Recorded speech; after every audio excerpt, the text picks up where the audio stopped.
Yo, yo, yo, what's good? Get some claps up in here, man. What up, CJ? Uh-oh. CJ, you good? What's good? It's your boy Lo, man. We are here for another just amazing conversation. I am here with CJ Lawrence, CEO of Black with No Chaser. CJ, make sure you unmute yourself so the people can hear you. We are in here for a segment we are calling Culture Vultures, a talk show about trending topics where we are in here and we're going to get into it. We're going to talk about some things that is trending currently on social and we're pulling this primarily tonight from X and formerly known as Twitter. And I'm excited, man. I love content. I love getting into it. There's a lot happening in the world today, and we're excited to discuss. We're gonna get CJ back in here. There's CJ. You with me?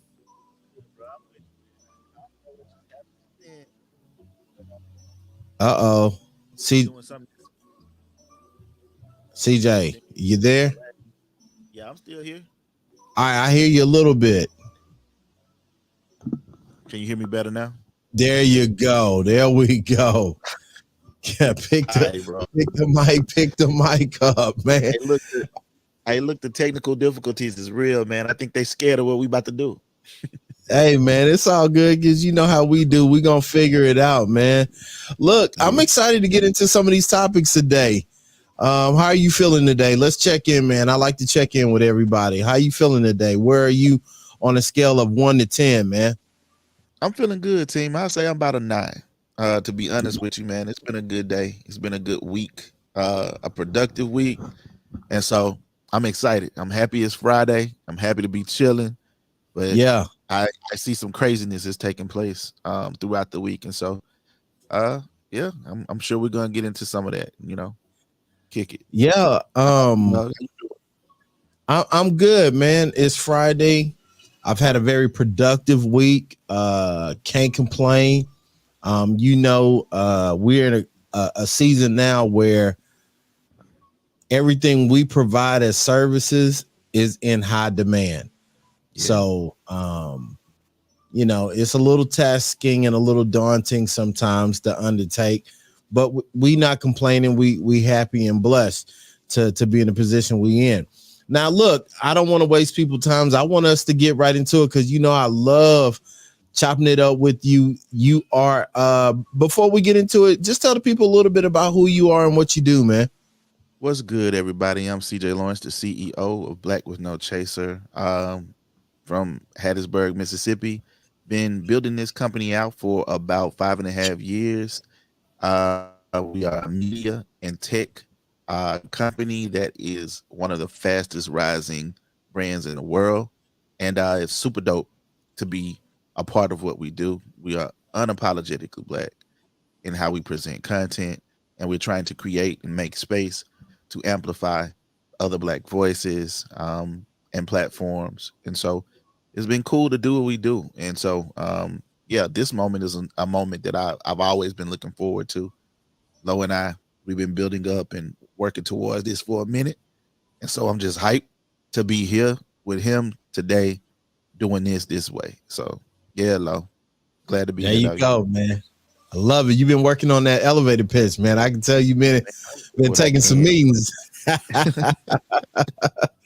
Hey, man, where you want to start, man? So I've been over and we talked about this. We were over on Twitch, formerly known as, I'm not Twitch, X, formerly known as Twitter. Yeah, I still call it Twitter, dog. Mama name it Twitter. I'm Twitter.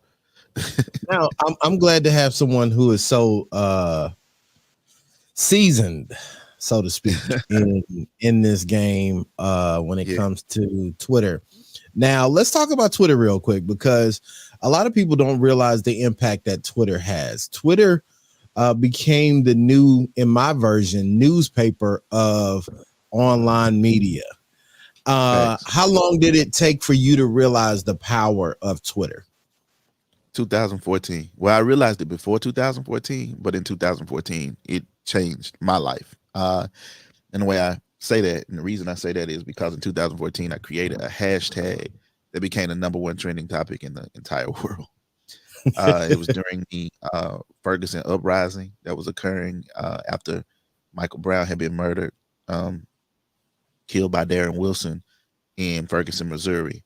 And I Yeah. created a hashtag called If They Gun Me Down. Within minutes of having created it, bro, it started going viral all over the world. And so after understanding that and seeing how that transformed conversations, I really understood the power of Twitter, the power of Yeah. social media, and why it's important that we have the ability to control narratives ourselves. So, yeah, that's what I would say about when I really knew for sure. So let's walk through that. Like back then, were notifications a thing? Like, did your Yes, notifications start going off? Like, dog. and you, The notification started going off so much on my phone the day that I created that trending topic that my phone died at least twice from all of the push notifications, and I wow. turned notifications off on my phone for good after that, dog. Like I had never experienced anything like that before in my life, dog. And like, but then people started calling, like news outlets started calling, CNN, CBS, all of the major networks in the United States, but also globally, they started calling. Yeah. So calls from like BBC, the Canada, CBC, and so yeah, man, it was crazy to real like think I just wrote words and it started this conversation. So So with that being said, how did you feel about Elon Musk purchasing Twitter? I had mixed emotions about it, bro. Because to be honest with you, I honestly disagree with a lot of the philosophies and the mindset behind Elon Musk. I know he's a problematic person in a lot of ways. That is, kind of coming out in the wash with regard to some of the things that he's coming up against with governmental inquiries and things like that about the way that the business is run, but also, just about the way certain people are treated Yeah. at the company. And so those things are things that I had reservations about, and I still have some reservations about uh, where things are going with regard to Twitter/X. But at the same time, I understand the power of the platform. And while there were others who, maybe like, oh, I'm not gonna deal on this platform anymore. I'm not gonna.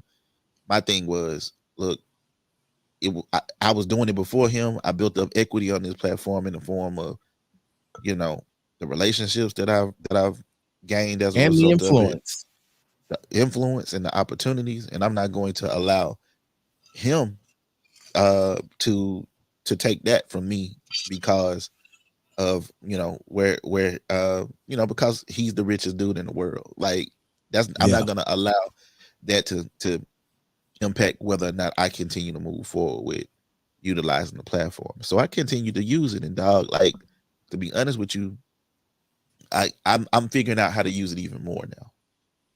Yeah, Got you. like it's And becoming that even and more I ask you powerful. those questions because it leads us to one of the first trending topics I want to talk about today. You Mhm. cannot go online, you cannot watch anything without seeing the conflict in Israel, Gaza, with the Hamas and everything going on.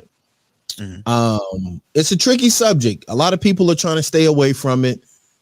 A lot of people are realizing, like, if I don't fully understand this and I don't get into, or if I don't say the right thing, it could Mhm. almost be cancel culture, like a ticking time bomb. Yeah. You are CEO of a major Mhm. online platform. What Mhm. has been your stance and take on this?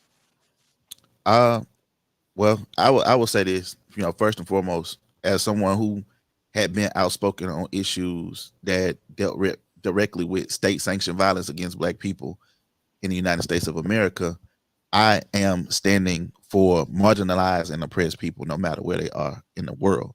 And so, uh, Yeah. Palestine is an issue, and what's been happening to Palestinians for decades has been an issue that I've spoken on for a long time before this occurred. And it was my understanding that this was occurring much longer than the last 3 weeks of the news cycle that it has been outspoken about. And it's also my understanding that it's because of who, um, you know, was, you know, suffering as a result of violence that the conversation was being sparked rather than being one that was continuously silenced. So, with that being said, like any other people, there were probably people who had reservations about it. And I wanted to figure out myself, how do we talk about this and, have a genuine conversation about what's happening, not only, Israel, Gaza, West Bank, Yeah. what's happening to Palestinians, um, what is Hamas, what is what has happened as a result of what the news is reporting, and how do we distinguish? And the thing that I've leaned upon is, in addition to my own actual knowledge, is, hey, let me go do the research. But in addition to doing the research, let me identify and find credible sources uh, to be able to develop a comprehensive perspective on it, and then be able to speak on it from an informed place and not just an emotional place. And so Hmm. that was my primary goal. But I believe that as CEO of Black No Chaser, and us as a media company, as a technology company, and as marginalized people, we do have a responsibility, and it is something that should matter to us.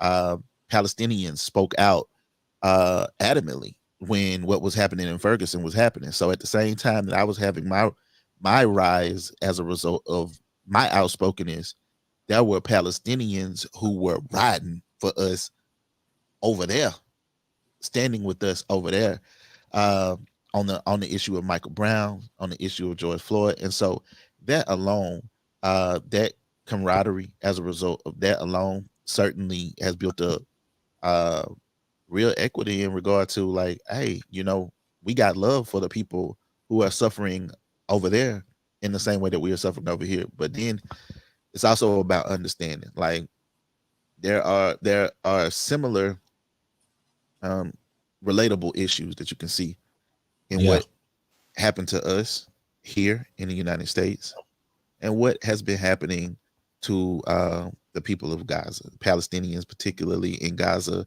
as well as in the West Bank. That these are two separate places, and so a lot of people don't realize the West Bank is one part, and Gaza is another part of Yeah. this landmass, right?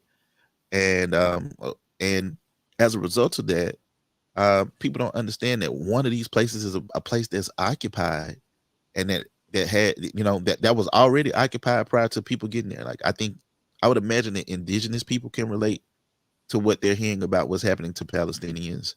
Forced out of I the would imagine land. uh, I would imagine that others could relate as well if they understood that this has been a protracted oppression. This is not something that just started last week. This conflict So didn't just start. let me ask you this. When you Mhm. mention the indigenous people, are you saying in regards to the way that they were forced out of their land, Yeah, and absolutely. where they and when we say land, I want to be clear, American land that we Yeah, now see today. United States. Yeah, what has become known as the United States of America. We know that there were people here that existed here prior to this nation being colonized, right? And because we understand that there were people that was a mass genocide that occurred, that they refer to as manifest destiny, that they utilized to justify uh, killing indigenous people by the millions. They also Yeah. utilized religion and other philosophies to justify the transatlantic slave trade. And so, in a lot of ways, many of the things that we're dealing with that. And I think it's important. for people to understand that when people are critical of Israel, people aren't being critical of the individuals or individual people, citizens who live in Israel who don't have the power to change things. They're often being critical of the governmental structure and the actions that it's taking, as well as those who perpetuate or allow the colonization or even the apartheid, as President Jimmy Carter once referred to it in the book that he wrote about it. Um, that is occurring in Palestine or in Gaza and along the West Bank. Um, Essentially, you have people who are being occupied, who have a different set of laws that they abide by and that are applied to them than that are applied to others in the region. And when you have two sets of laws, when you have two sets of uh, experiences that people are experiencing in these places, then that's something that you have to take into consideration when trying to make a determination on how should I feel about this. Now that being said, certainly I think almost everybody has like feels like, damn, I gotta denounce. I gotta make it clear that I don't hate anybody. You know what I mean? Like, I don't hate Yes. nobody. I don't hate anybody for believing anything that they believe as far as religion is concerned. And it's almost like you got to give that disclaimer beforehand, otherwise you will be characterized or mischaracterized um, in a way. And I think a lot of people are scared of that shit. Like that shit terrifies a lot of people to the point that they will be silent in a way that can be complicit uh, with what's going on over there. But certainly, I don't believe that any innocent children, elders, from whether they be Israeli or whether they be Palestinian, I don't believe that they should be dying as a result of this conflict. And I'm not a proponent of anybody um, dying as a result of this, but I think that a real and authentic conversation about Gaza does it can't start 3 weeks ago. It has to start with where it started in order for it to be authentic. And so, in that way, I see a lot of what I feel.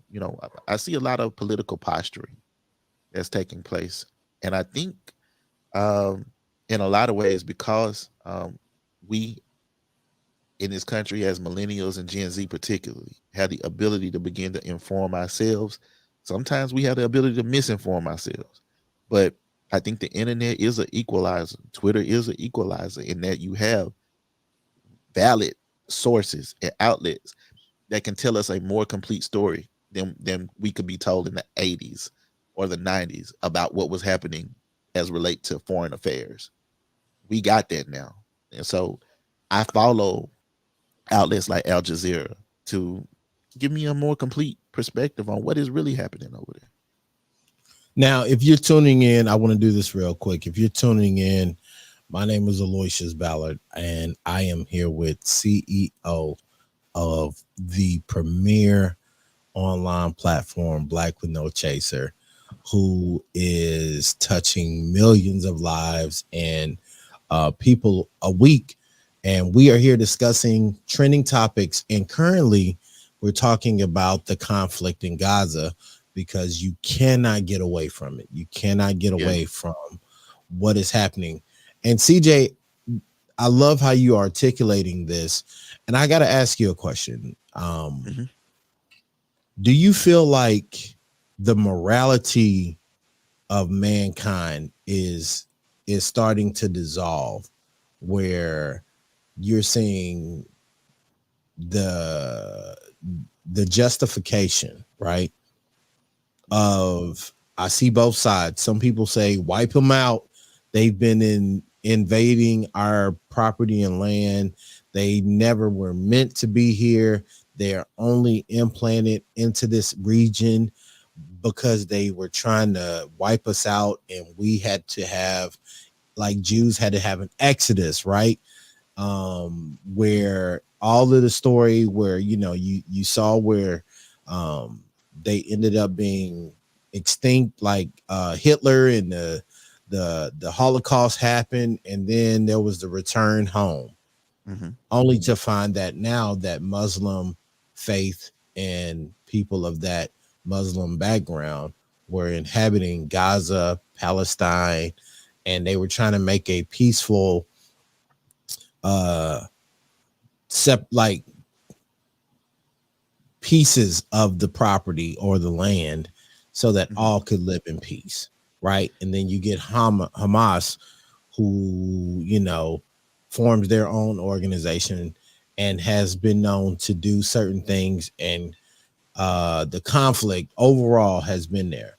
But outside of all of the conflict, how do you feel like the temperature of people justifying the deaths of children, women, people, men for a cause? Like, do you feel as if this is a slippery slope? Because if you have enough banter, or you feel like you're justified in a way to extinct to certain people, like that is correct? Or how do you think we should go about feeling in scenarios like this? Because I feel like this may be the first of many, depending on how Before this goes.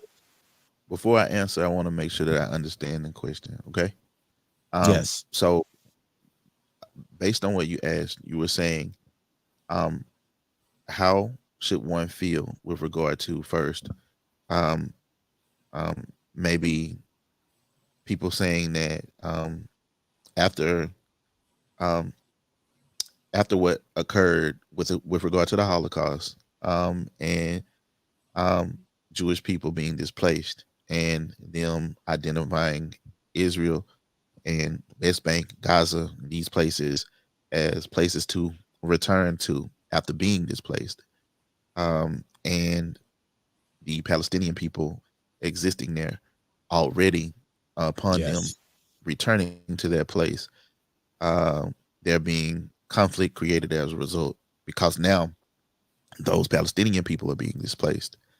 Um, and the subsequent um, revolting that occurred that has resulted in deaths. How do I feel? How do I frame that? How do I feel about that? And how do I articulate that? Or Yes. So here's, and let me, yes, you did a great job articulating that. Pretty much I'm okay, saying the way the information is being presented, Jewish people hmm feel like this was our home. Y'all, hmm someone broke into our home, made us hmm leave. At the time that it was invaded, we had no means to defend ourselves and to protect our home. We left. so I, It got bad with the Holocaust, to the mhm. point where it was just better to return home and face the dangers at home than what they faced when they went through the Holocaust, right? Mhm. When they returned home, and this is where you see a lot of rejoicing about the deaths of Palestinians, is that a lot of those people, a lot of the Jewish people feel as if they are restoring the home that was theirs all alone. They're So not okay, crying over the deaths of these children, women, and men, and they're justifying, like they feel justified in the okay, actions that they're doing. So okay. what I'm, and I guess my question is, in today's culture, do you feel as if we as a people should just neglect the deaths of all these people, if you So feel like there's a justified reason? Or like, so you get what I'm saying? Like, where does the compass land nowadays? now that I understand your question, what I would say is that it's likely that Palestinian people feel like they're the people who are being occupied, and I would tend to agree with the Palestinian people that um, they're they were the ones who were on this land. Um, they were the ones who existed on this land uh, previously, and because they existed in this land when a six-sentence letter was written that basically suggested that um, Israel, the land that became known as Israel, become a place that was the place for return. Um, that for essentially the Jewish race or Jewish people. Um, which, to my I think understanding, was agreed upon by both parties. I would disagree with that being with it being said. I don't think there's ever been a time where there was an agreement on the Palestinian side of this. I think that they kind of have just been in a lot of ways bulldozed with that Mm, regard. I think you can look at some of the um, and I'm you can look at some of the UN law and the way that um, there's been settlements created on top of the West Bank, for example, where um, where Palestinian people once lived, and now they are being displaced. And this is, I'm not making this up. This is something that I know because I've had the ability to go research it. You can actually view it. There's documentaries on Netflix about it, and there's news stations that are providing it. And because when you have that uh, when you have that knowledge that we didn't have, and like, again, we in America didn't necessarily have access to that type of knowledge in the 80s and 90s as it related to what was happening over there, other than what we were being told. Um, but being able to see it for yourselves, being able to hear firsthand, like being able to see bombs flying over people's heads as they're telling you the story, lets you know that the story they're telling you is not a lie. Um, I, I'll say this about the violence generally. I wouldn't celebrate the deaths of any individual citizens, whether they be Jewish, Israeli, Palestinian, um, whatsoever, as it relates to this conflict, because I understand that most of the people that we're talking about when we're talking about that are people who don't have the power to uh, make the decisions necessary to change the state of things. Okay, uh, and I that's what I know and understand is like most of the people we're talking about when we're talking about uh, the people who are suffering as a result of this are people who lack the power to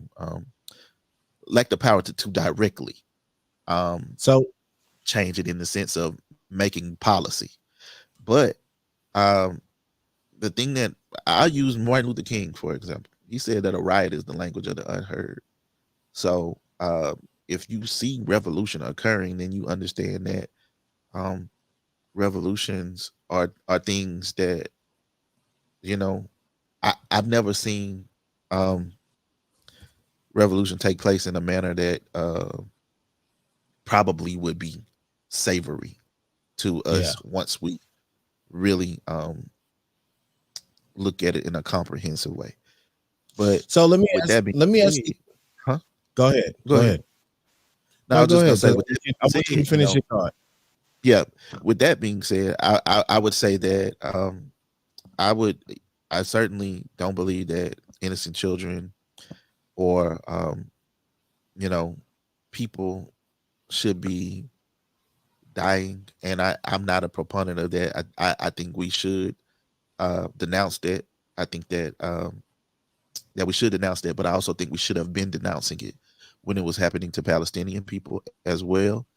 And if if we had taken the stance of denouncing it and being vocal about it, and being as passionate as some are today, if they some Hmm. have been for the last 3 weeks, if they had been as passionate about what was happening prior to, then perhaps the last 3 weeks wouldn't be occurring. I think that's the best way I can say it, dog. I love that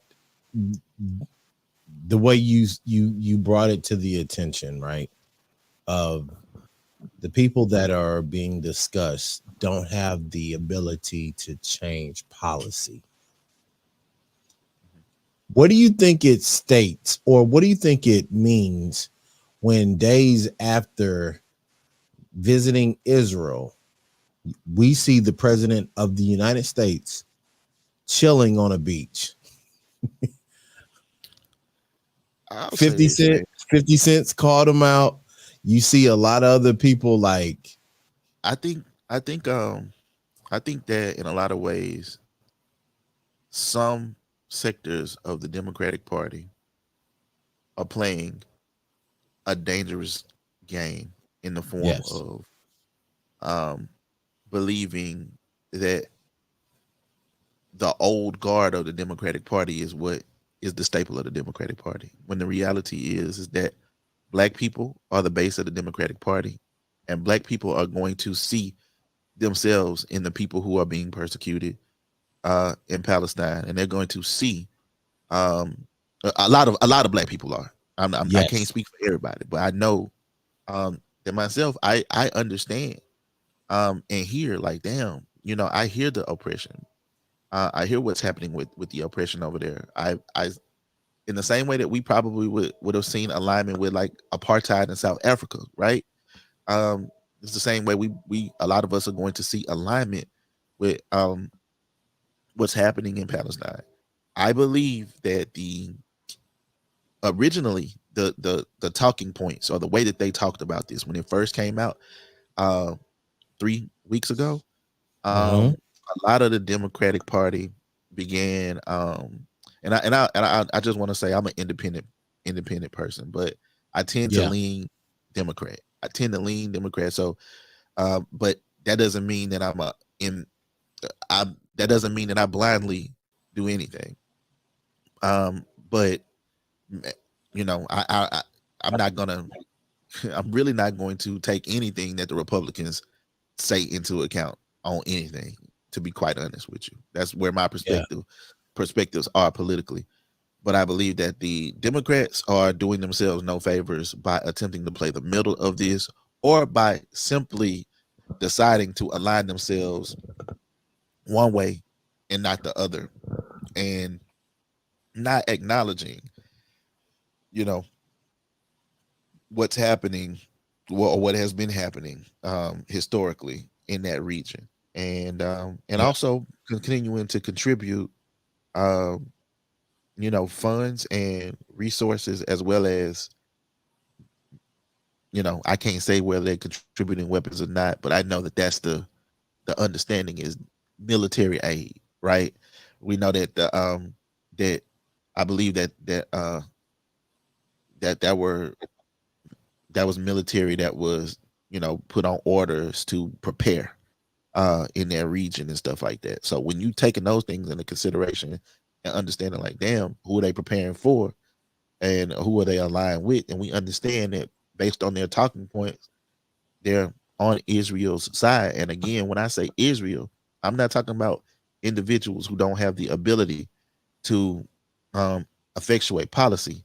I'm talking about Israel's government, who has the ability not only to effectuate policy, but the ability to launch weapons, the ability to shut off the power in Palestine, the ability to shut off water, the ability to essentially starve people of all of their resources in order to inflict war and what we call a collective punishment on people.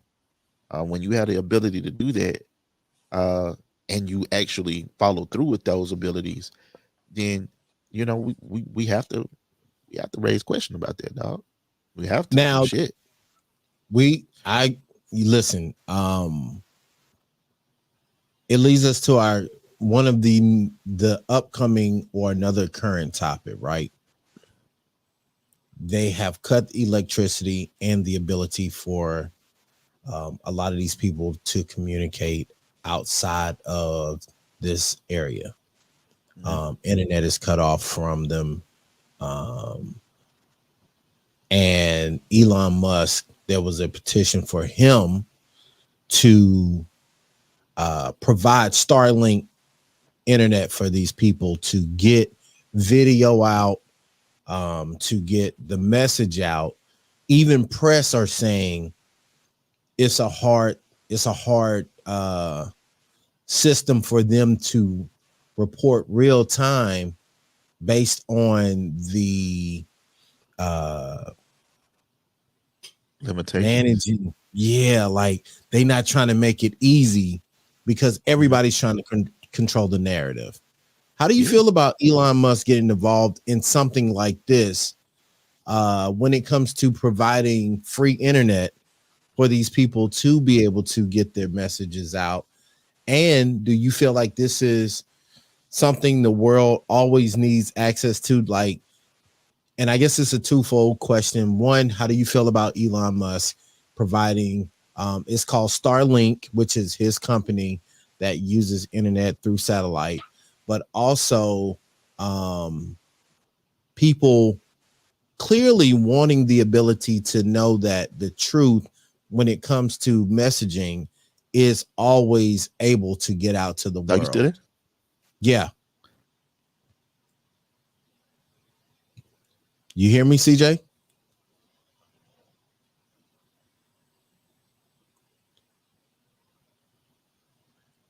While we Think I'm. CJ's working out I think I his, might have can you lost you hear me? for a See, second. Let me know yeah, if you're you still there. there? CJ, can you hear me? You there? You leave and come back. While CJ's doing that, um, we're talking about these cultural things because one, I want to make sure like we as consumers of content are not just being so conditioned to this to the point where we aren't we are becoming callous and numb, because that's not what we need to do. We need to figure out how we can pay attention to the things that are shifting culture, right? Some things aren't as dire as we need them to be, and you can let them slide. But then there's other things where when it comes to culture overall, we have to pay attention, Uh, because if we only believe the things that we are being shown in certain, and CJ said this earlier about being able to do our own research, fact check some stuff, go back, look at the timeline. And I'm not talking about this has to be something that we're doing for trivial stuff, but when we're talking about the a mass murdering, or I don't want to say murdering, I want to say the mass deaths of a group of people, I think we have to do our due diligence. yeah. We have to look at that a little further. Yeah. And I, we know it's just it really is a serious topic that a lot of people don't want to pull up for, but I think you cannot go through this time and period as people of media and just try to skate around it like this is not happening. yeah. I mean, you definitely see people definitely tap dancing and like trying to, you know what I mean? It's a lot of people that don't know how to speak about that. And I can understand it. Even right now, as we answer these questions today, I'm literally trying to think about how I want to say it so that I articulate myself clearly. Um, so that again, that people understand I don't hate anyone. I don't, No. I'm not coming from a place of that. The last question you asked me before, interestingly enough, my internet started acting up was uh about internet and about Yes. Elon Musk's involvement. And I find Elon Musk's potential involvement in providing internet to people in Gaza or West Bank quite ironic in that Elon Musk is a white South African man, which means that he was born during apartheid, or he was alive and existed in South Africa during South African apartheid, uh, which white people benefited from, right? Because they had this, they had these tiers in this caste system there, and it was basically people different existed in two different manners, in multiple different manners. Like they had, you know, the whites, and they didn't call them that, but the Afrikaans, uh the Was colors, England involved with this as well? that was actually Belgium. Belgium. Okay, So uh yeah, like I mean, but it was still European colonization of South Africa, gotcha. which led to apartheid. And there's still some lingering remnants of apartheid now, but obviously you had groups like Nelson Mandela's tip of the spear, which in some ways people might, and this is not me being sympathetic to Hamas, and I want to make that clear. I'm just using it for the purposes of comparison. Um, the tip of the spear, which was uh, Mandela's, and a uprising of South African militants, Yeah. uh, led to led to revolutionary fighting back with regard to what was occurring in South Africa as it related to apartheid. And so um, Nelson Mandela went to, I think it was in either the 50s or the 60s. He was sentenced, I think in 1963, he was sentenced to a life sentence, and he served 27 years in prison prior to finally being released and subsequently becoming the president. But at the time that the revolution was occurring, Nelson Mandela was Mhm. characterized as a terrorist and was Oh even wow. um, on on the list in America, to my knowledge, as recognized as a terrorist up until late in his life. Later And on, so, yeah. start, yeah, so if you start taking those things into consideration, it would be ironic that Elon Musk. And I wanted to give that background before saying, but I also think you know it would be the right thing to do. Um, and it's important that some people are doing the right things. Right, the UN is calling for um, the the cutting on of the water. They're calling for the human right aspects to not be violated. As a result of the codes of the Geneva Convention and things like that. Like there are things that are not supposed to be happening that have been taking place as far as tactics are concerned. And so, you know, yes, I think we need to be able to have the stories told, but also I would challenge even other social media uh, to stop pulling down the stories from Palestinian journalists who are, showing some things that are graphic, but things that are necessary in order for the story to be told. We've seen like collapsed buildings on the bodies of we've seen people digging children and uh parents and things out of we've seen people crying. We've seen, you know, bodies covered. And the reality is I know that is traumatic to see, but Yeah. it is also reality to see and to understand when we're talking about when we're talking about war, or we're talking about conflict, and we're talking about suffering. What does that truly look like, so that Yeah. we can then assess for ourselves how should we feel about it. That's not to say that some things aren't manipulated, some things aren't propaganda, but you can't make up a building falling on no kids. You can't make up um, seeing the rockets flying over as the reporters are reporting. I know technology has come a long way and the creativity has come a long way, but the reality is the things we are seeing are things that are happening. So Listen, I know we could discuss that topic, and we've gone 45 minutes on Gaza. yeah, I shit. know it's not a popular thing, but I do want to pivot because Okay, another cultural moment that we are seeing, and this one is a little bit lighter, y'all. So if you made it to this point of the conversation, shout out to shout out. you. Yeah. Um, let's talk about Jada Pinkett Smith. All right. Uh, she's That's she's my got a girl. book out. She's Mhm. got a book out. Um, and we talked a little bit about it off air today.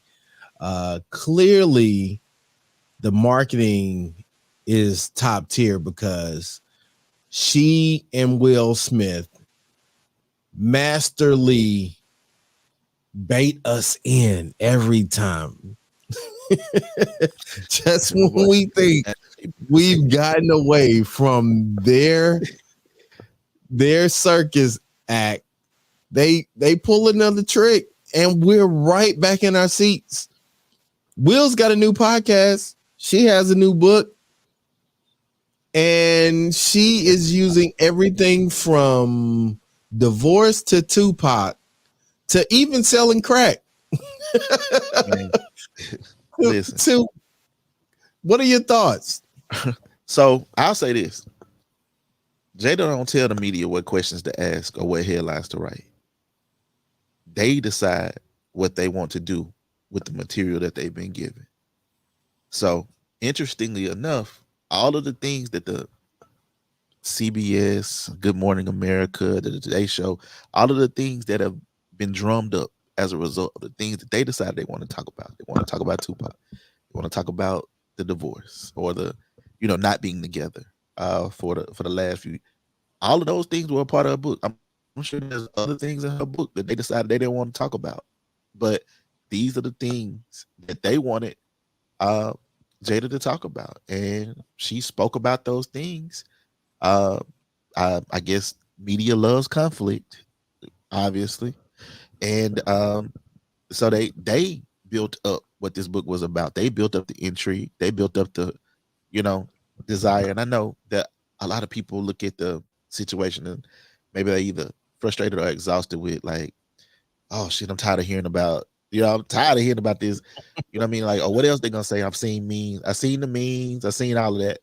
And what I would say is that in a lot of ways, man, I would imagine that the Yeah. story in private shows up much different than it does in public when Oh, a person absolutely. tells it in public. So I even saw today where she made a statement saying that, like she was talking to Toure and she told Toure that, Will had told her like right before she went out there, like, you have taken a lot of bullets for this family. And I believe he said it. And in a lot of ways, I I probably do. believe he did. That he meant it because Will in a lot of ways is he the cash cow.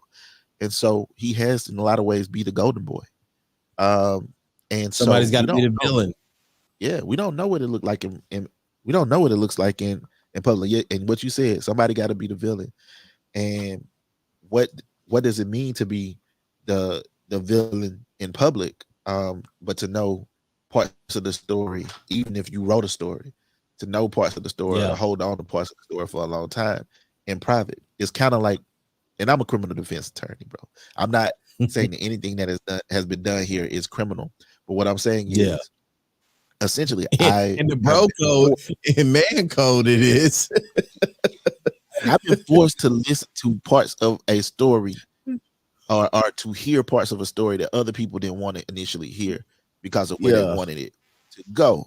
And so when I listen, that's the parts that I'm listening to. I'm like, there's there's got to be more reasons than just there's got to be more reasons than that for there to be the story to go the way that they didn't just fall out, or I don't believe that they didn't ever love each other, and I believe Oh, that they still yeah. love each other. To be honest with you, I believe there's still love there in the way that it's like there may not be whatever,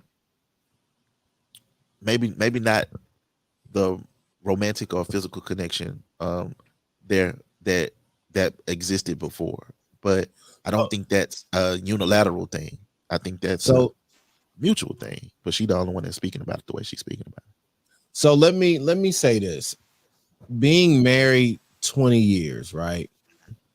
I can tell you there are certain things that you cannot get off without both parties being involved. Like everybody's got to sign off on it.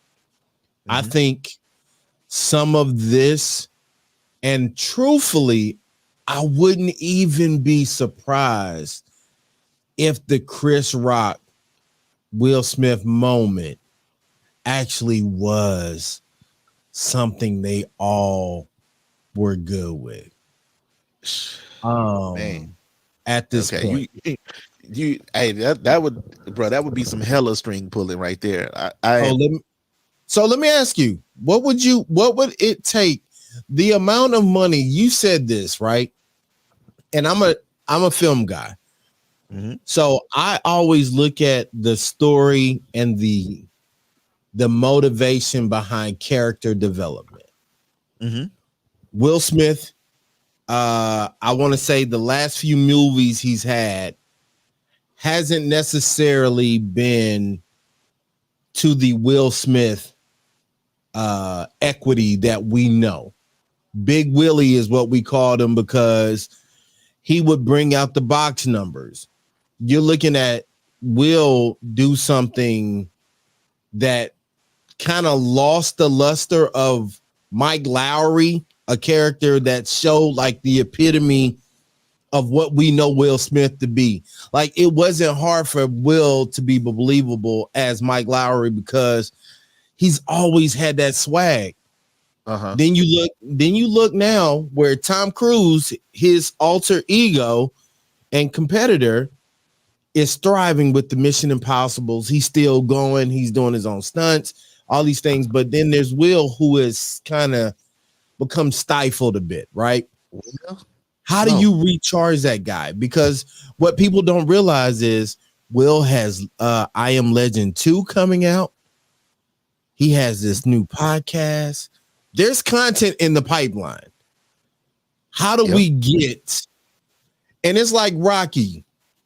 I remember watching this documentary on Rocky where they talked about the need for Mr. T. Rocky's story wasn't as illustrious anymore until he had Mr. T knock him out and then the Russian who got busy. Yep.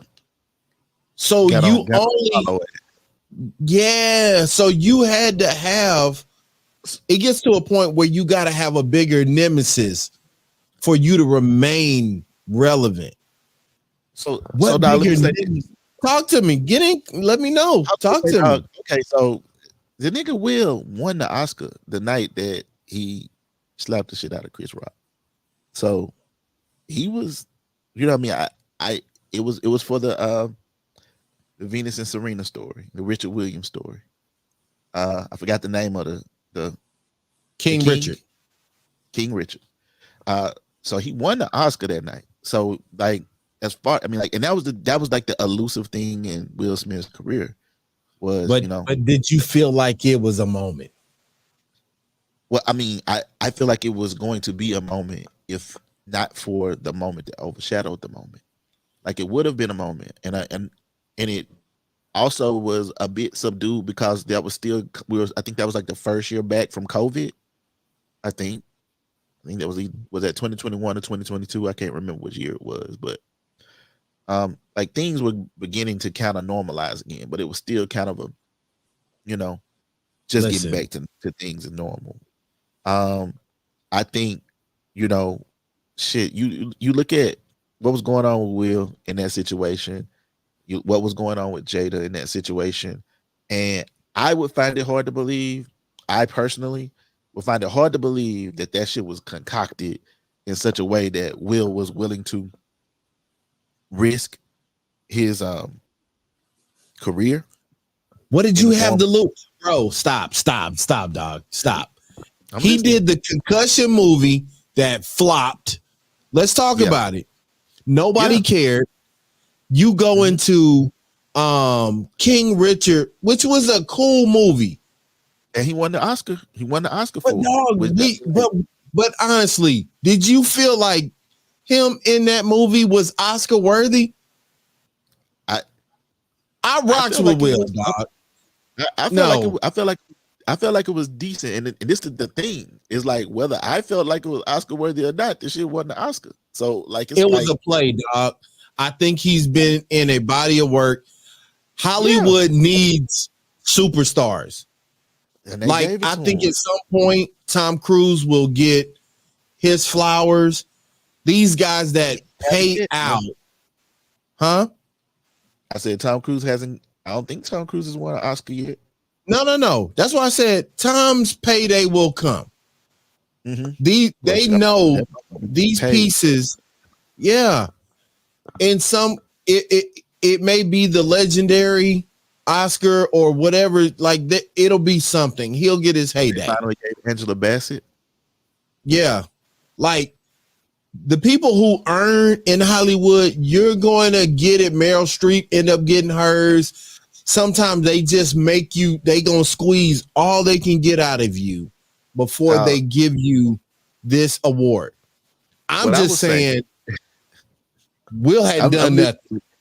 Well, to see, I can't say that because I loved the film that he did on Apple TV, the one that was on Apple TV after Emancipation. That was like, yeah, I liked that movie. You didn't like that? I would have been good if he got an Oscar for Emancipation. Yeah, but like I think that was a great story. I think he would have potentially won his second Oscar for Emancipation after it was Bald Dog. King Richard. I can't even name who he was up against for King Richard because I just felt like you could pencil him in for the Oscar that night. But I also felt like whatever year Angela Bassett didn't win, I guess that was last year when Angela Bassett didn't win. I thought she was going to win. She had won every other award. So let's all right, because I'm in my bag with the film stuff. Let's talk about the same thing.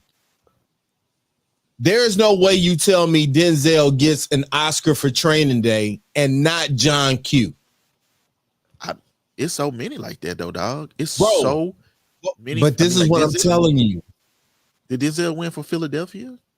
No, Philadelphia was another one. Like, bro, you talking about people? Glory, I believe. He, in theory, he could have been at least nominated for Glory. Glory was yes, Malcolm X. Jamie, y'all love Jamie, and no slight, Jamie killed Ray. Yeah, he did. But y'all telling me them depiction, you tell me you wasn't believing Malcolm was Denzel was Malcolm? The man, come on, man. Yeah. He was cold as Malcolm. Like I agree. I think that he should have won an Academy Award for. I mean, that was a lot of opportunities for him to win it before Training Day. Training Day was cool, but it wasn't. You know what I mean? Like I haven't watched Training Day in years. Is what I will say. Like I watch Malcolm X every time it comes on. I watch Malcolm X like routinely. Yeah, I watch Glory. Glory is. I have used the opening statement from Philadelphia as a portion of how I do opening statements in trials. Yes. So Denzel's opening statement, the pace, everything. Like I studied that shit, dog, and I'm for real, man. Like, hey, part of being able to do it in the courtroom is the charisma. Shout out to Denzel. We gonna big up the flowers because Philadelphia. And let's talk about the cast. You got Julia Roberts in that. You got Tom Hanks. Like, bro, it was serious. Yeah. I think that was when Tom Hanks went back to back for Oscars. I think. Like, Forrest Gump and then Philadelphia or vice versa. I don't know which one was first, but yeah. Dog, King Richard. I'm just saying, King Richard was not that. To me, that was a Hail Mary to revive a career. Was that when movies were still like not going to the movies? You know what I'm saying? Like when movies were coming straight to the video, straight to HBO, straight to like straight to streaming. Yeah. No, I want to say King Richard was still. It did both. I think it was a hybrid. We can find out. We can Google. Did I watched it on HBO or Max or whatever whatever they call it now. So that's what I watched it on. But what I will say, man, dog, is I don't think that it was in theaters, and this is November 19, 2021. It was in theaters and on HBO Max. So that's what I thought. It was one of the hybrid joints where you could get both. And so a lot of people probably opted to watch it at home because it's not like I watched it at home. Yeah, like for me, movies, there are certain movies that I must see or I need to see or I want to see in a movie theater. Like for example, like Nope or Avatar, the second Avatar, or like there are certain movies like I want to experience I it need the with scale. the, Yeah. yeah, with the scale. Yeah, like I need that. But like a King Richard, like a movie where you ain't like it ain't about the visual or the the sound, or it's literally about the storytelling and the way that the people tell the story. I could watch that anywhere. Like, and so Because I watched that truthfully, one at home. let's be real. Will wasn't even a star in King Richard. The Anjanou, wife, Anjanou Ellis. That, Ingenue. you know, she went to Tuka Shout out to school. the Reds. Shout out to the Cyrod. But Man, yeah, she was cooking in but that Anjanou been movie, cold. dog. So let me tell you like this: Anjanou been cold for a long time, and like that's my perspective on it. Is like Anjanou, she had just killed Lovecraft Country a couple years before that. She had killed the Maddie Mouse, the Maddie Mouse Clark role, Yep. right around the same time. So like so if someone finally says it's time to give Anjanou her just due, I believe, to me, Anjanou is similar or akin to the female version of Samuel L. Jackson. Like Yeah. what Samuel L. Jackson brings to a role, and the fact that he can be and that he's been down there in movies he How been you ain't giving get it. a time to kill? How do you not give an Oscar to Samuel L. Jackson for A Time to Kill? Racism. Like, how does Angela Bassett nor Lawrence Fishburne get an Oscar for What's uh love got to do with it? how do neither one of them get one for that? How um I think even Lawrence Fishburne's role as Furious Style in Boys in the Hood, Yeah. like even just the speech why they want us to kill ourselves, talks about gentrification. I thought that those were, supporting roles, but groundbreaking roles, and iconic roles. But he didn't get nominated as Morpheus either, I don't think. um I'm just telling you, I think it was manufactured, and I think all of this because it's almost like the Tom Brady effect. When you and the same thing with LeBron, when you have such an impact on the culture and the economic status of an entity that brings in that much money, mhm, they're going to try to give as much life to it as possible.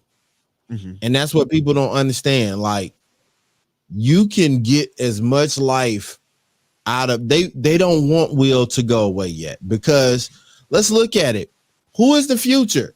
Denzel's son is cooking a little bit, but mhm. who's the premier upcoming actors Like, who's anymore? the draw? Who is the Yeah. big draw? I Who's don't. the draw?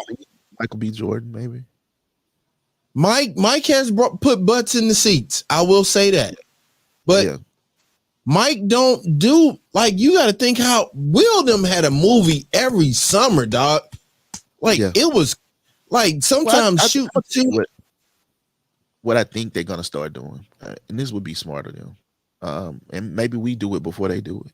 I hope we do it before they do it. They're gonna start taking content creators, the people who create short form, small form content, and those are going to be the people that become like, because essentially, rather than they have built in audience, right? Like, Yeah. so it's like young dudes and young women right now that I see and I identify as that have, to me, the potential to be leading women, men, people in roles. They just need the right roles. They just need the right resources. They need the right uh, visionaries, working and collaborating with them on it. And so I think that's the next iteration of Hollywood, or whatever comes after Hollywood, which might be us. Uh, and And in saying yeah. that, I mean, and we could lean into that. We could talk about that but really quick, I wanted to say, like, about Will and Jada. I wanted to kind of put a bow on it. That situation, technically, Jada was the one who was ultimately victimized in that circumstance, in the sense that, and I know from your She took perspective, it on the chin. She took it on the yeah, chin. like, yeah, like she was the one getting picked on, and I know that the Oscars is often about they pick on and tease people in the audience and stuff like that. Yeah. But it's certain things, it's certain things that probably should be off limits. And black women's hair, we understand there's a sensitive subject in its own right, but understanding that someone is suffering or experiencing something makes you understand why a person would be sensitive about I'm gonna tell. that. I'm all about protecting black women. Period. Like black women in the culture of what we have done in this, Mhm. just in general, in the past till today. I'm all about protecting black women. Like, Yeah, for sure. yo, So I'm gonna so I leave it at think that. yeah, so I think that's I think that Will was kind of stuck between a rock and a hard place in his and I think he allowed himself to be in that moment led by his, emotions, his So id and his let me ask. ego. Let me ask you a man to man question. Mhm. Will you serve your girl up for the sake of making a few more bucks? What Would you allow your girl to take it, like to be the scorn of or the scarlet letter of okay. culture? Shit, dog. I was like, God, I was like, whoa, is we talking indecent proposals? I'm just saying, Oh, like, when you look at the comments behind Jada right now, she is getting crucified. right. She got That's this true. man simping. She just like how you in love with it. Like the stuff they saying about she and Tupac. Like, bro, she is getting they ironing all the wrinkles out.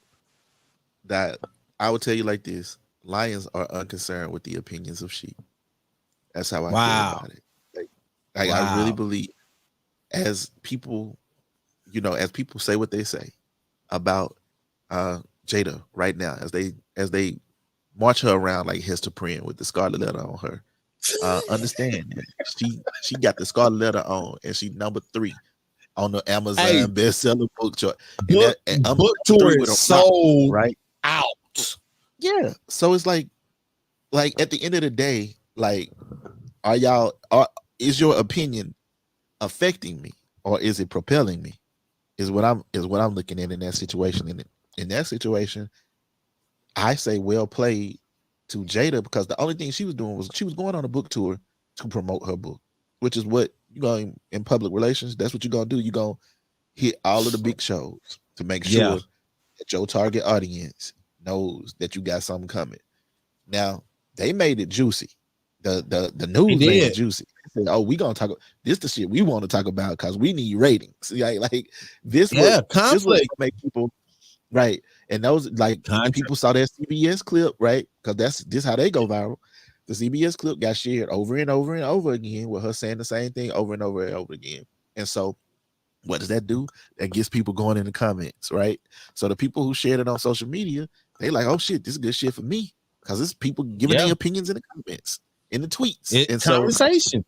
so now it's percolating, dog. And like the whole time, like I would imagine Boy, that most like people like Jada's target audience are the, you know, whoever supports Jada, regardless. yeah. So now that The they know women her that book, grew up with her. We can talk about it. It's right? like 90, like if you grew up in the 90s, like, Yeah, yeah. bruh, It's probably black women between the ages of 25 dog, set it up. and Dog, 51. we all weep one slow tear and set it off when she had to get that rent money, dog. Like Jada, my girl, dog. Like I rise with Jada, dog. You know when she told told Nate she was in a bind, dog. You know what I'm saying? yeah, Like, dog, like you know, like we felt that pain, bro. stupid ass brother. You know what I'm saying? Like fool, he didn't want to go to school and then he got killed. Like damn, Yeah, I mean, you don't know what she did for this money, man. yeah, but man. like Like what? yeah, yeah. So yeah, dog. On that Greyhound and the symbolism, dog. You In the just so spirit, the yeah, great come Greyhound. on, man. Hey, listen, We fool with Jada, Jada, man. hey, dog, it ain't too much. Like, not too much on Jada, dog. That's how I Not feel, too dog. much on I'm Jada, a dog. ride with Jada. Dog. Like, I ain't gonna even too much lie to you, and I know Hey, that her audience is gonna ride with her too. Like, they gonna ride I with gotta her. go on the record. I gotta go on the record and say, I was a little harsh on her initially because I didn't see the whole game plan. So it was like them doing a flea flicker. When I saw the clip, it all made sense when I saw her sit on that couch and say, "Oh no, we're not doing divorce anymore. Like Mm-hmm. Mm-hmm. we're good. Yeah, and then you Like see we're Will solid." speaking on her behalf, right? At the And I'm Brown, at like, the like Brown, you like, when Will got up there and did that speech, so it lets you know, my, man. say less, doc. They ain't worried about shit. Nobody think like I mean, which to me Ta-da. a way to That's what they live, hit. dog. Like, Yeah, this it would be dope to be able to really not give a fuck what nobody else thinking. bro. They hit us And with still the be able to use what they thinking or what they care about to drive whatever it is you're trying to do. And then yeah. Will hit us with the whammy. Like he dropped a podcast that is like It's it's our fire. we the target market. You know what I mean? It's that shit looks so dope, dog. The first clip I saw was him and Jazzy Jeff talking about going on tour, being with I Run know, DMC, man. and Class of and '88. class of '88, dog. That shit looks so dope. Like So hold I'm on, dog. already I'm sold. So Put a so pin. Put a imagine pin right locking there, down dog. the black women demographic and the black men demographic at the same But time. but put a pin right there, dog. All right.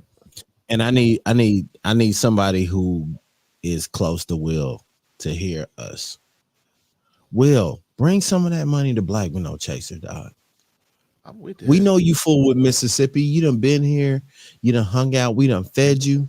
Like, Shout bring out. some of that money to Mississippi, dog. Come Hey, to Black with No Chaser. hey, look, you know what this should.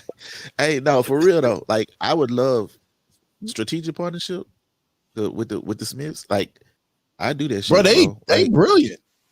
I love people who are not confined to boxes, and like that's the thing about us is like we don't think in a linear way, but not thinking in a just a linear way is what allows you to put yourself in position to succeed differently. Because if you're kind of moving in a futuristic manner, so to speak, uh, and you understand that just because somebody else can't see the play that you running right now, um, but you know where you're headed with it, it allows you to, as a company, position yourself differently. And so we need to work with. I think they, in that way, are like-minded in that they, in the way that they think about and approach things. So So yeah, dog, I like that. I want to say this, that for anybody watching, the brilliance of this is that both of them come from very acting and film backgrounds. The most iconic films or stories that you've ever remembered, there is always a person that they set up to be very pure, very purposeful. You root for them. But when you can present a villain that you also root for, like Mhm. Yeah. I hated Thanos, but whoever wrote that character is a genius, because Mhm. as bad of what Thanos was seeking to do, you understood the mindset of his villainous. You know what I Yeah. mean? Yeah.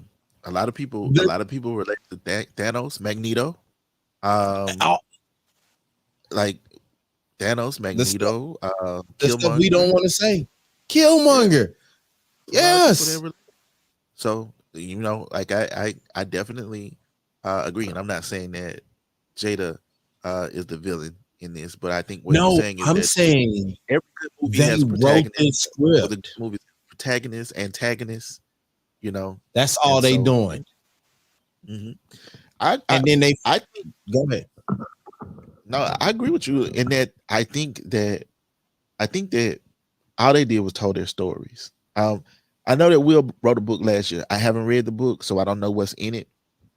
Some of the shit that was shared in Jada's book may have been shared in Will's. Some of it may have Yeah. not. And if it wasn't then some people might wonder, well, why didn't Will also disclose some of the things that Jada disclosed? Well, this ain't Will's story, this is Jada's story. And so, um, in deciding how she wanted to tell her story from her perspective, understanding Will is only a part of her story. He's not her whole story. Jada, He's not. And Jada she was missing Jada that before. red table talk money. Like people don't Yeah, understand. Like, bro, this is for them. This is just entertainment is a business. it And is. if It is. Meta says we're cutting off the faucet, I know they knew far enough in advance that they weren't. Before we knew she wasn't getting renewed. Yeah. As a family, you're gonna sit around and talk about it. They probably briefed the kids, hey, listen, we're gonna roll this out because the kids don't seem disturbed. They seem like, hey, we going under the radar, we chilling, we good. Bro, they they gonna be fine.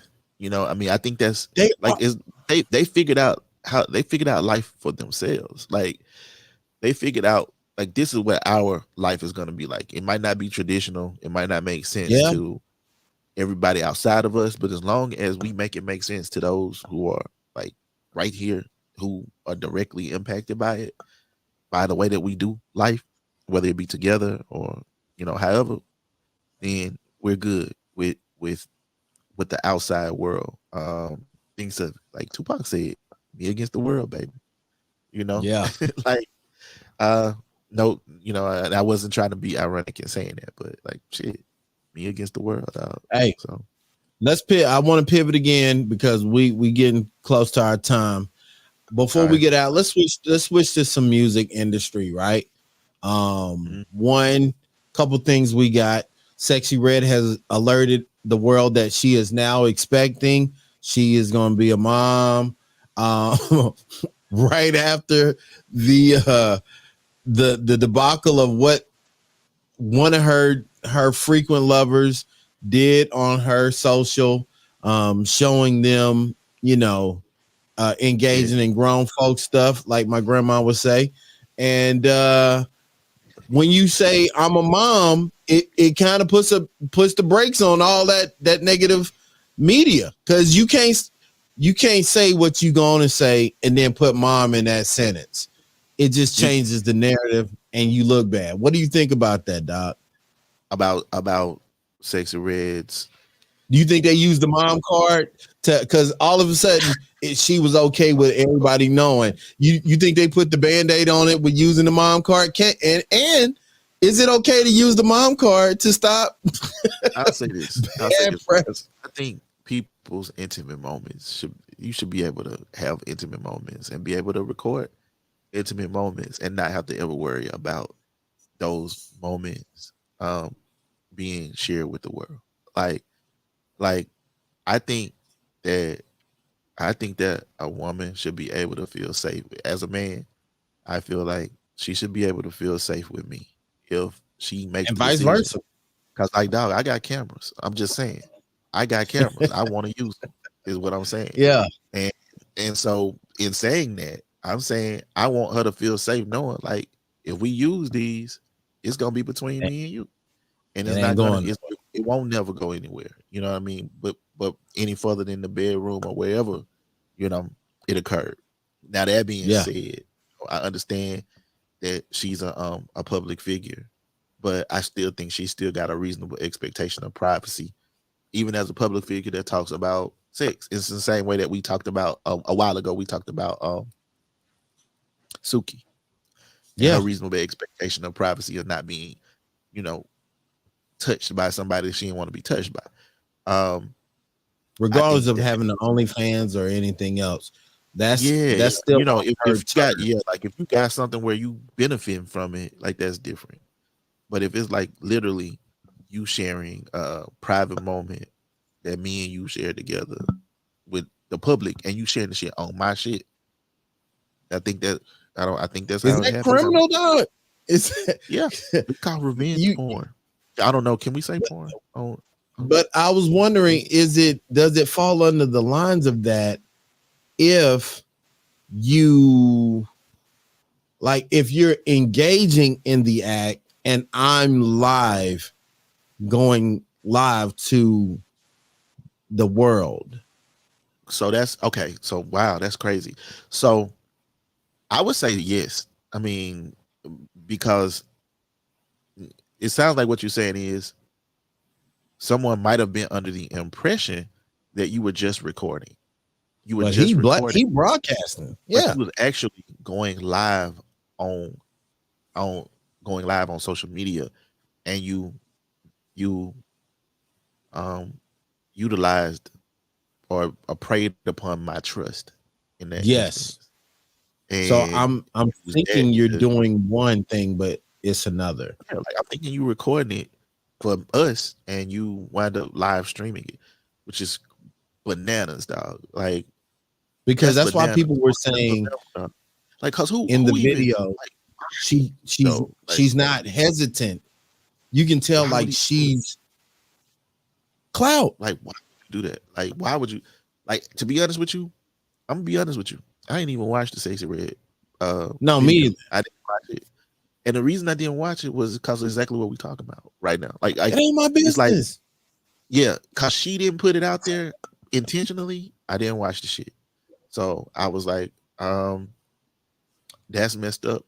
Now, with regard to her, like I said, I know she talks about sexual things. I know she talk about pussy pink, booty hole brown. She talk about um, Yeah, man. you know, all of the things she talk It's a about. lot of rappers that talk about having money and having solicit acts done and things of that nature. Just because you talk about it don't mean it happened.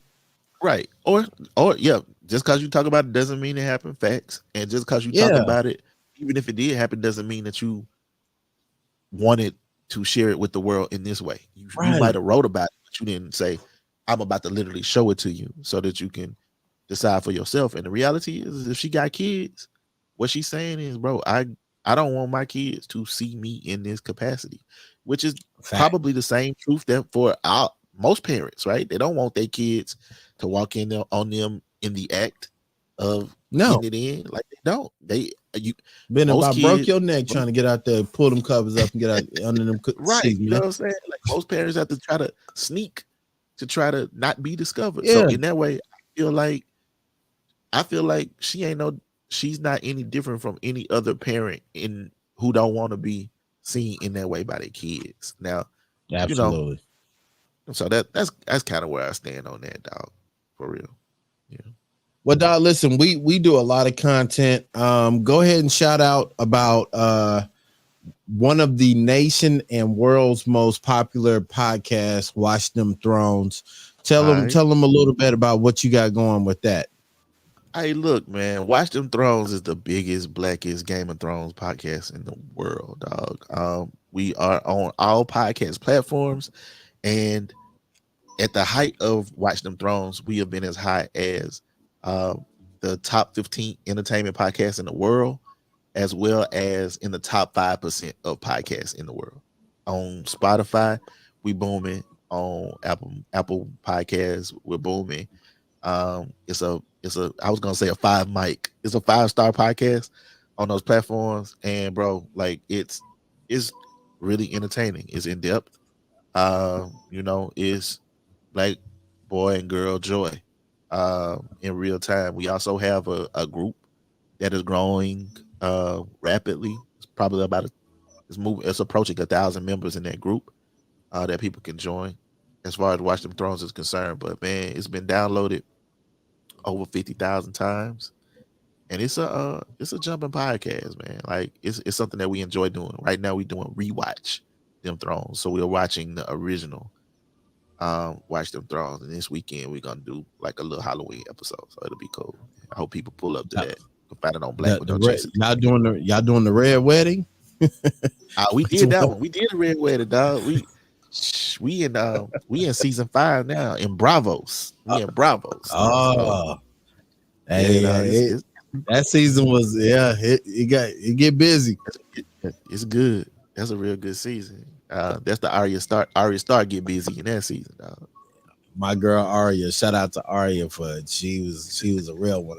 I really wish they would finish out her story and let like they were talking about. I don't know if the budget is still there for it, but I would love to see her continue on, um, as well as Jon Snow. I would like Yeah, to see where Jon goes, man. yeah. Now But those are my favorite characters. Arya, Jon, and Daenerys are my probably my three favorite characters in the entire series. So yeah, yeah, I watch all that shit, dog. I watch all that. yeah. And it's a good conversation, man. If you like Watch the Thrones, Game of Thrones, you definitely gonna love Watch Them Thrones. Yeah, Amazing podcast, man. Hilarious commentary, man. for Uh, sure. bro, when They y'all be got on. on Buddy about them wigs and them locks, dog, boy, Hey, you know, my he actually pulled up to hurt. the show, dog. Like, I need like to, we man. You know actually that's my had show. actual Game of Thrones characters have pulled up to watch them Thrones to like kick it with us and talk about the shows, man. So, House of the Dragon, Uncle Corliss, what we call it, man. Steve Toussaint, he pulled up to the show to talk to us about House of the Dragon, dog. So that's yeah, Yeah, that shit's wild. It's pretty cool, y'all ain't got to it? check it out, man. Yeah. Uh-huh. A lot of Uh-huh. great content. We are looking to bring more content to you guys, Yeah. long and short. We know this one went a little long because we want it as media creators. We want to make sure we're doing our due diligence. Media is not just when it's good and everything's hunky dory. Sometimes it means having to have conversations that aren't pleasant but are Yeah. necessary to this time in the world, for Dog. those who come after us and those who need to know the truth about what actually happened. Any Dog, I'll last tell you words, Doc? that shit. No, I was just gonna say that's some scary shit. If for those who may or may not believe it, it was scary as fuck to try to answer those questions, um, honestly, accurately. Not because it's scary to get in front of camera or anything like that, but because we understand the sensitivity attached to it. But we Yeah, also got to speak the truth. They say speak the truth, even if your voice shakes. And so, like that's where I am with it at this point. Is I understand where we stand as a company, as individuals, and I understand you know we got love for all who got love for yeah, all. At the same time, it's important for us to tell the truth and to always try to stand on the right side of history and to challenge um, oppression wherever it may show up. So that's that's what I was trying to do today, and I appreciate the platform, dog, because it was fun doing it that way. You asked yeah. the questions that need to be asked, and shit, I hope I answered them. You know, Yeah, it was man, fun. we had a great time. It was great, great, great. We appreciate y'all pulling up, man. You can follow us online. You can see our names here. We love engaging with our community, especially if we find out that you're watching the content. So be sure to like, subscribe, and share. And tell us in the comments what stood out to you the most. What topics did we miss that you guys want us to talk about next? There was a lot of things we could have got to. Yeah, CJ, we got to pull up because as being from Mississippi, there's a lot going on, man. Matter of fact, cousin Tab, I wanted to get to this, but we just didn't have enough time. Cousin Tab, Tabitha Brown put a post out about coming to Mississippi, especially Jackson, Mississippi, because she was told that Jackson, Mississippi would not pull up and fool with her. They were trying to remove us from her book tour. really. And guess what? Mississippi showed up. I know they She did, posted, man. Who would tell her that, man? yes. Who would tell her Jackson ain't She pulling up a tab? hey, she made a We post won't today tell. stating that you got to do your own research Yeah, that's because facts. Mississippi You know what, showed up. dog? That's right. And Mississippi gonna show up. That we will show up and show out, man. Like that's a glad that Tab is doing successfully, man. That is beautiful. I We love got her. to get a couple interviews with Black No Chaser, dog. Hey man, hey Tab, pull up. She people with my people. I know.